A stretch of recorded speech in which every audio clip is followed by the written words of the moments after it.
नमस्कार मित्रांनो, मी संदेश. द संदेश अकॅडमीमध्ये तुमचं सर्वांचं स्वागत करत आहोत. आज आपण पोलीस भरती सराव पेपर क्रमांक 44 बघणार आहोत. तर आजचा आपला पॅटर्न आहे तर सामान्य ज्ञान, बुद्धिमत्ता चाचणी, गणित, मराठी व्याकरण आणि चालू घडामोडी. आपलं मिशन आहे 2025ची पोलीस भरती.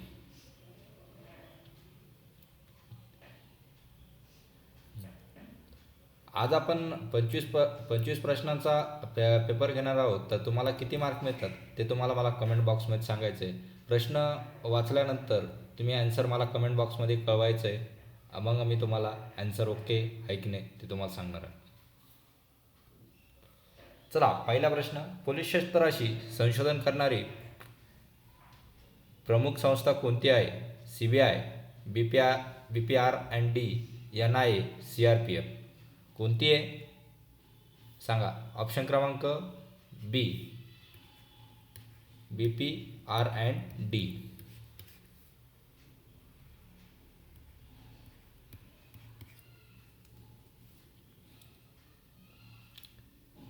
Bureau of police research and development, BPR&Dची स्थापना कधी झाली? 1962, 1970, 1975 आणि 1980. Bureau of police research and डेव्हलपमेंटची स्थापना कधी झाली? 1970. ऑप्शन क्रमांक बी.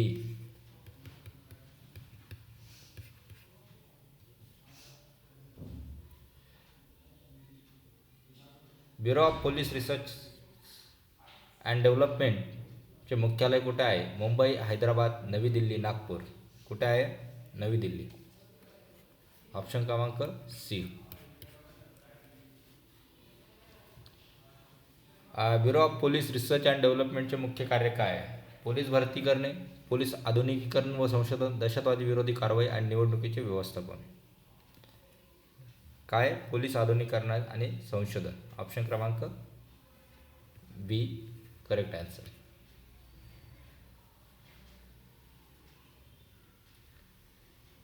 खालीलपैकी कोणती संस्था bureau of police and research and डेव्हलपमेंटच्या अंतर्गत कार्य करते? इस्रो, NCRB, नीती आयोग आणि RBI. कोणती करते? NCRB. ऑप्शन क्रमांक बी, नॅशनल क्रिमिनल रेकॉर्ड ब्युरो.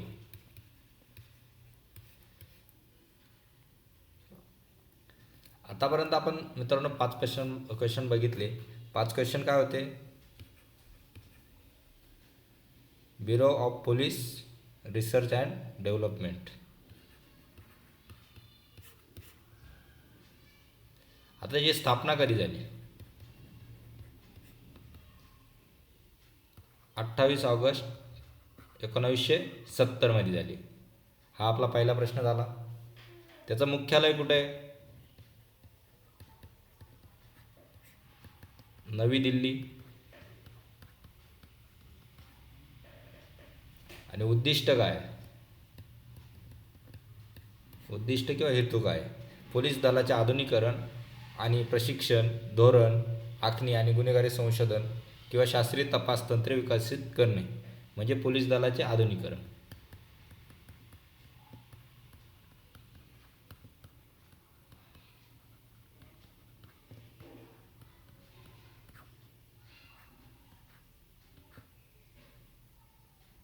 आता यामध्ये कोणत्या कोणत्या संस्था अंतर्गत येतात?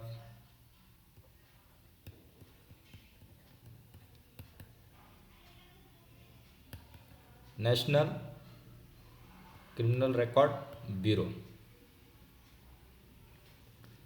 म्हणजे BPRB, bureau of police research and development. ही संस्था काय करते? पोलीस क्षेत्राशी संबंधित संशोधन आणि विकास आणि कार्य याच्याबद्दल काम करते. समजलं? खालीलपैकी कोणते दल केंद्रीय सशस्त्र पोलीस दल म्हणजे CRPF मध्ये मोडते? BSF, border security force, CRPF, central reserve police force, CISF, central industrial security force, किंवा वरील सर्व. ऑप्शन काय? ऑप्शन डी हे बरोबर असणार आहे. तर आता मित्रांनो, केंद्रीय सशस्त्र पोलीस दलमध्ये म्हणजे CRPF मध्ये कोणकोणते दल येतात? पहिलं दल येतं CRPF म्हणजे सेंट्रल रिझर्व्ह पोलीस फोर्स. आता आपल्याला 3 तर माहिती. दुसरं येतं BISF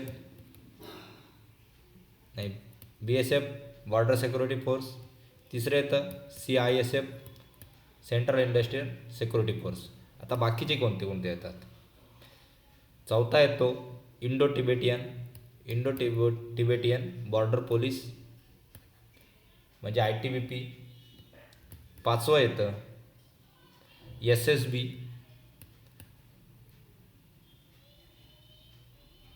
सशस्त्र सीमा बल. सहावं येतं NSG नॅशनल सिक्युरिटी गार्ड. आणि सातवं येतं आसाम रायफल.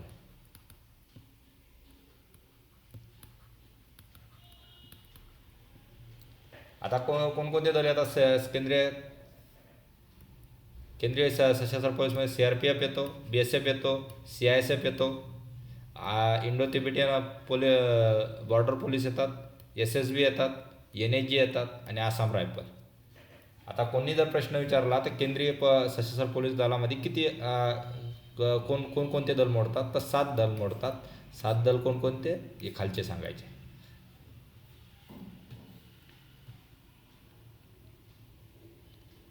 ATSचा संक्षिप्त रूपाचा पूर्ण अर्थ काय? Advance training school, anti terrorism squad, arm training section आणि अँटी टेररिस्ट सिक्युरिटी.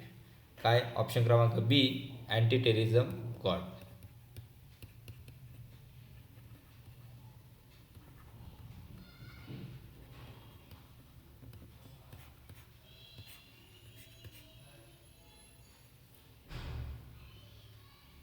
महाराष्ट्र ATSची स्थापना कधी झाली? 1985, 1990, 1995 आणि 2000. कधी झाली महाराष्ट्र ATSची स्थापना? 1990. ऑप्शन क्रमांक B. ATS कोणाच्या अंतर्गत काम करते? केंद्रीय गृहमंत्रालय, राज्य पोलीस दल, पंतप्रधान कार्यालय, लष्कर. कोणाच्या अंतर्गत? राज्य पोलीस दल. आणि राज्य पोलीस दल हे कोणत्या सूचीत येतं? स्टेट सूचीत येतं, म्हणजे राज्य सूचीमध्ये येतं संविधानाच्या. ATSचे प्रमुख कार्य कोणते? दहशतवादी विरोधी कारवाया करणे, सीमा सुरक्षा करणे, औद्योगिक सुरक्षा करणे, निवडणूक व्यवस्थापन. ATS त्याच्यातच मिनिंग आहे, त्यामुळे ऑप्शन क्रमांक A हे आपलं उत्तर असणार आहे, अँटी टेररिझम स्क्वॉड. आता आणखीन एक प्रश्न विचारला जातो, महाराष्ट्रात ATSचे पहिले प्रमुख कोण? हेमंत करकरे, KP रघुवंशी, राकेश मारिया, दत्तात्रय कदम. कोण आहे? KP रघुवंशी. ऑप्शन क्रमांक B हे तुमचा आन्सर आहे. आता मित्रांनो आपल्याला ATSचा फुल फॉर्म विचारला होता. हा जुना प्रश्न होता. ATSचा फुल फॉर्म काय? Anti terrorism squad.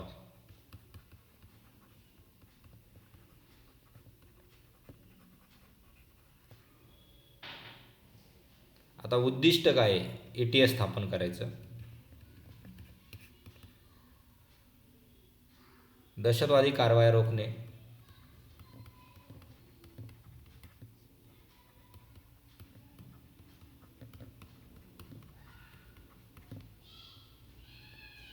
माहिती संकलन,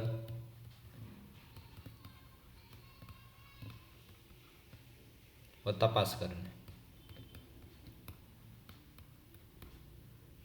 आता महाराष्ट्र ATS म्हणजे MHATSची स्थापना कधी झाली होती? 1990 मध्ये.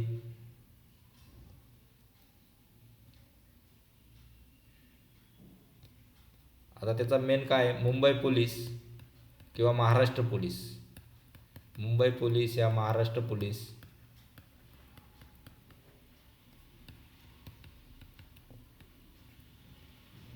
यांना दहशतवादी विरोधी कारवाया करण्यासाठी स्थापन केलं होतं. समजलं सगळ्यांना? पुढचा प्रश्न, भारताचे सध्याचे भूदल प्रमुख चीफ ऑफ आर्मी स्टाफ कोण आहे? मनोज पांडे, उपेंद्र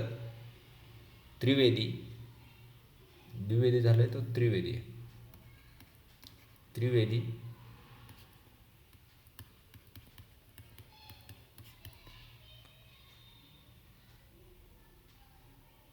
अनिल चव्हाण, राकेश बडोनी.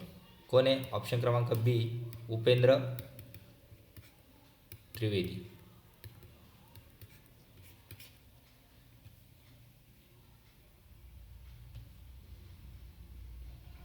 उपेंद्र त्रिवेदी, हे सगळं स्पेलिंग मिस्टेक झाली.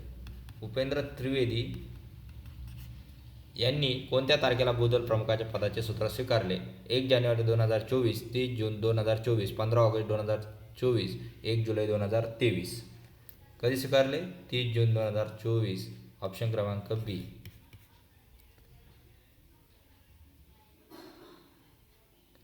आता भारताच्या भूदल म्हणजे भारताचे इंडियन आर्मीचे प्रमुख सेनाप्रमुख म्हणजे चीफ आर्मी स्टाफ.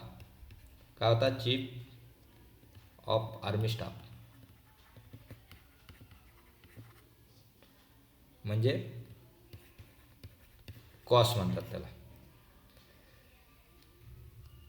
आणि आता हे भारताचे भूदल प्रमुख कितवे असाही प्रश्न येऊ शकतो. ते 30वे. कितवे? 30वे. तर 29वे कोण होते हे तुम्ही मला कमेंट बॉक्समध्ये सांगायचं आहे.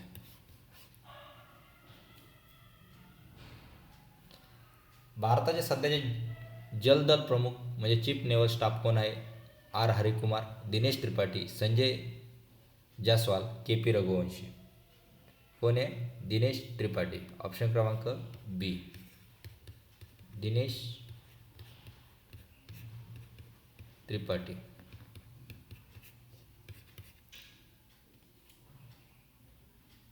भारताचे सध्याचे वायुदल प्रमुख चीफ आर्मी एअर स्टाफ कोण आहेत? विवेक राम चौधरी, AP सिंह, संजीव कुमार कपूर, राकेश कुमार. कोण आहे? AP सिंह. ऑप्शन क्रमांक बी.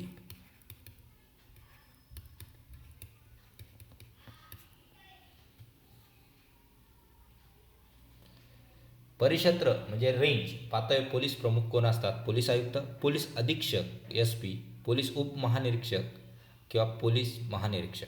कोण असतं? पोलीस महानिरीक्षक. ऑप्शन क्रमांक डी.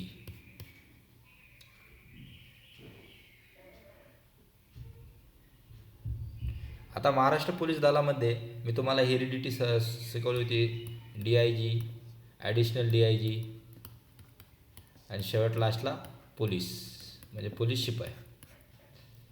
अशा 15 आहे.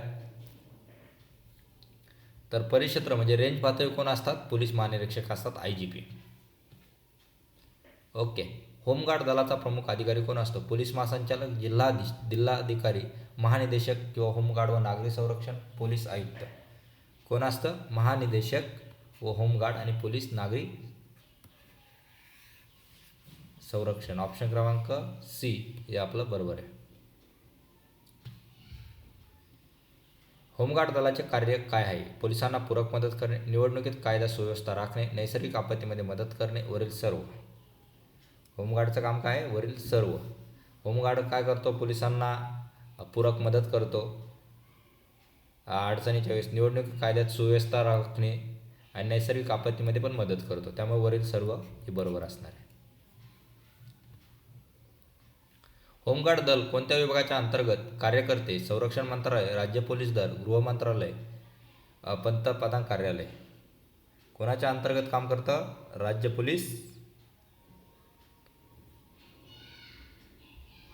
पोलीस दल नाही, ते राज्य पोलीस दल हे गृहमंत्र्याच्या अंतर्गत काम करतं आणि हे पण संरक्षण मंत्रालयाचे. ऑप्शन क्रमांक ए हे बरोबर असणार आहे म्हणजे संरक्षण मंत्रालय. ते कोणाचं? प्रत्येक राज्याचं म्हणजे राज्य गृह मंत्रालयाच्या अंतर्गत काम करते.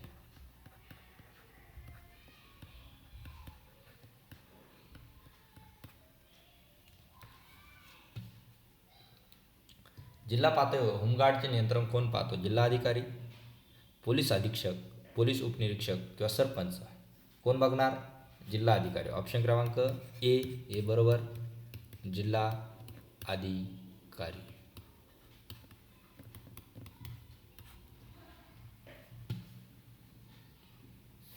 महाराष्ट्रात होमगार्डची स्थापना कधी करण्यात आली? 1945, 1946, 1952, 1962. आता साधे मित्रांनो, पोलिसांची स्थापना जर 1961 मध्ये झाली, महाराष्ट्राची स्थापना 1960 झाली, तर ऑप्शन क्रमांक ए हा चुकणार आहे, बी चुकणार आहे. 1945, 1952. त्यामुळे ऑप्शन क्रमांक डी हे तुमचा आन्सर राहणार आहे. महाराष्ट्रात होमगार्डची स्थापना कधी झाली? 1962 मध्ये झाली. समजलं सगळ्यांना?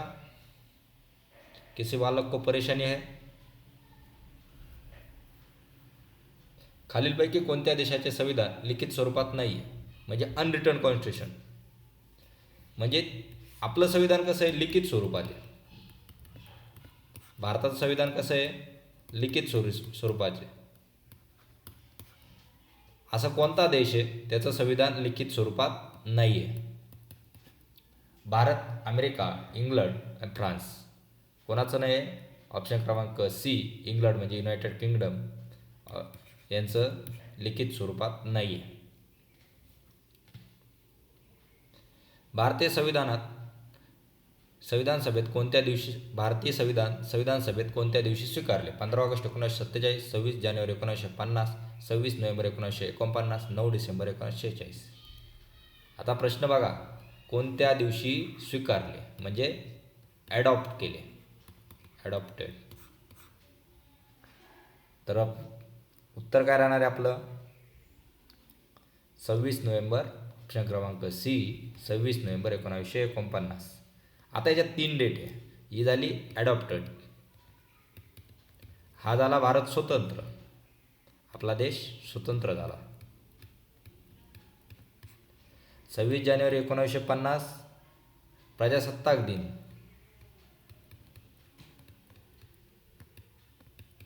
या दिवशी लागू करण्यात आला.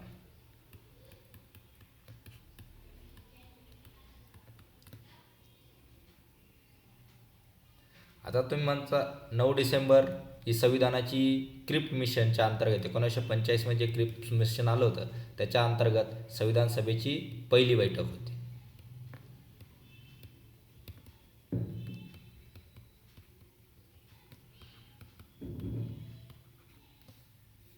आता आता ऑप्शन क्रमांक सी आपलं बरोबर आलेलं आहे. आता बी जो 26 जानेवारी 1950 आहे, आपण 26 जानेवारीलाच का ते करतो? तर 26 जानेवारी ठरवण्याचं कारण काय होतं की 1930 मध्ये, कधी 1930 मध्ये काँग्रेसचं जे अधिवेशन झालं होतं, काँग्रेसचे जे अधिवेशन झाले होते, कुठे झाले होते अधिवेशन? लाहोरला. लक्षात ठेवा, याच्यावरून पण प्रश्न तयार होतो. 1930 मध्ये काँग्रेस जे अधिवेशन झाले होते कुठे जाते? लाहोरला. त्या अधिवेशनात कशाची माग केली होती? पूर्ण स्वराज्याची. पूर्ण स्वराज्याची माग केल्यामुळं आपण 26 जानेवारी 1950 पासून प्रजासत्ताक म्हणजे जनतेच्या हातात सत्ता गेली असं ते करतो, त्यामुळे प्रजासत्ताक दिन म्हणून साजरा केला जातो. समजलं सगळ्यांना? खालीलपैकी भारत आणि अमेरिका यांच्या संघराज्य व्यवस्थेत म्हणजे फेडरल सिस्टम ही कोणती समानता आहे? दोन्हीमध्ये अलिखित संविधान आहे. त्यांनी काय विचारलं? भारत आणि अमेरिका या दोन्ही संघराज्य व्यवस्थेत कोणते समानता आहेत? दोन्हीमध्ये अलिखित संविधान आहे का? नाही आहे, त्यामुळे ऑप्शन क्रमांक ए चुकला. दोन्हीमध्ये संघात्मक असून लिखित संविधान आहे. अमेरिकेचं पण आहे आणि भारताचे पण आहे. सगळ्यात छोटं कॉन्स्टिट्यूशन कोणाचं बोललं जातं? अमेरिकेचं बोललं जातं. आणि सगळ्यात मोठं कॉन्स्टिट्यूशन कोणाचं बोललं जातं? आपल्या भारत देशाचं. ओके. दोन्ही देशांमध्ये राज्यांना पूर्ण स्वायत्तता आहे का? नाही आहे. दोन्हीमध्ये केंद्र सरकार सर्वोच्च नाही आहे, म्हणजे त्यामुळे ऑप्शन क्रमांक बी हे आपलं बरोबर आहे.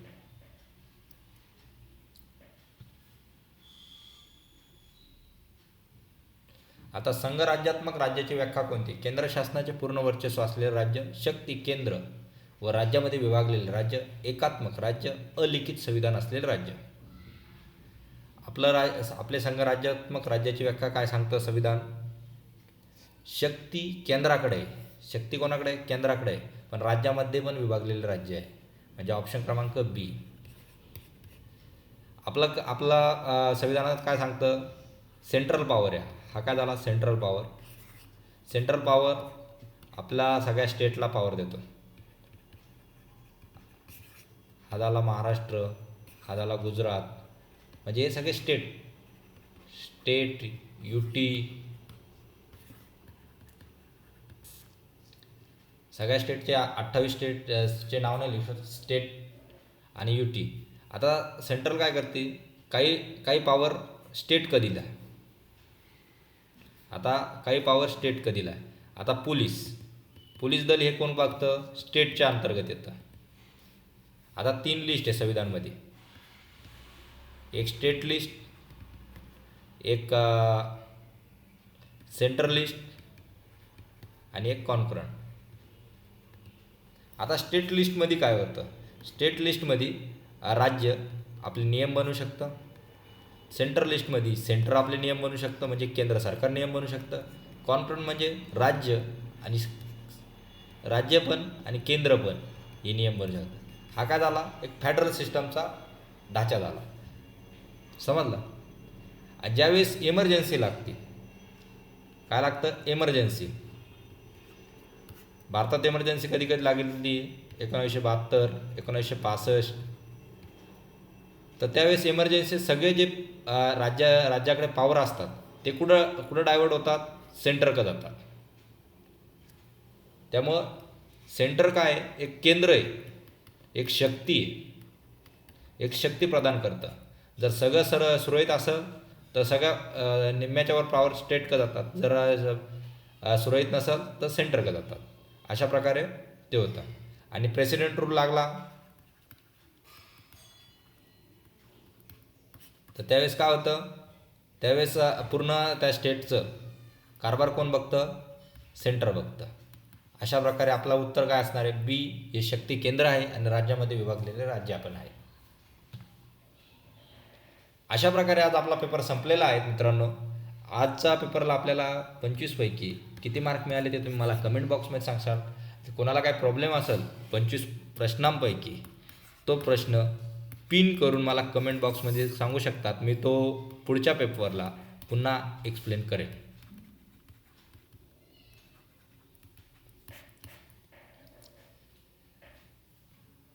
व्हिडिओ आवडला असेल तर नक्की लाईक करा, शेअर करा, चॅनलला सबस्क्राईब करा नवनवीन व्हिडिओसाठी. द संदेश अकॅडमी पोलीस भरती 2025 ही तुमच्यासोबत कायम राहील. आज आपण इथेच थांबूया. जय हिंद, जय महाराष्ट्र.